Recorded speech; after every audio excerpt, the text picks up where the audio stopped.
Assalamu alaikum.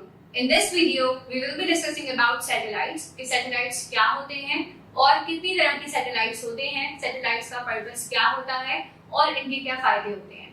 So let's begin. सबसे पहले satellite होता क्या है?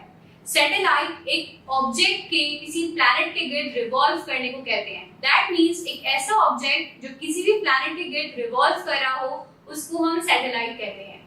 आपने ये चीज सुनी भी रखी होगी कि हमारे पास मुख्तलिफ तरह के सैटेलाइट्स हैं जिनको हम स्पेस में लॉन्च करते हैं.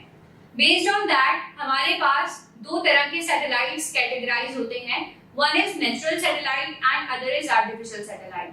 सो पहले मैं नेचुरल सैटेलाइट को एक्सप्लेन करती हूँ कि नेचुरल सैटेलाइट क्या होते हैं.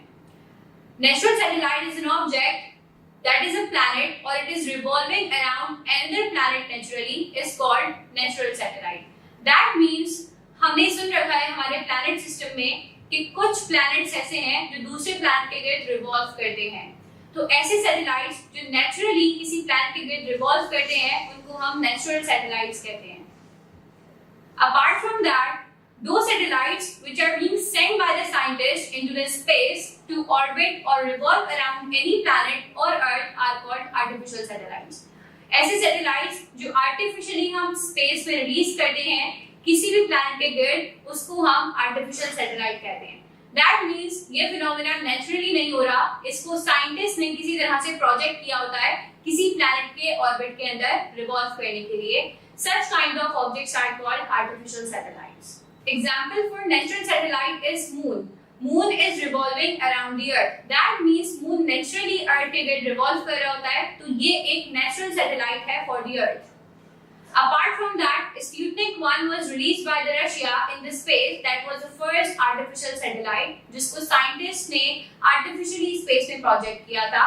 That is the example of artificial satellite. Now, why we send satellites into this space? There are various reasons and various advantages that satellites bring to us.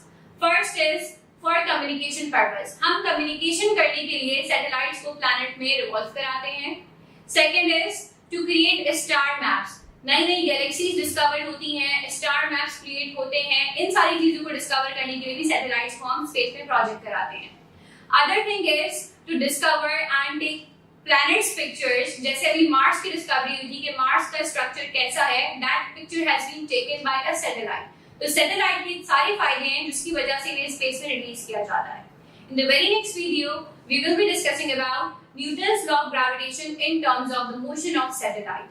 Till then, Allah Hafiz.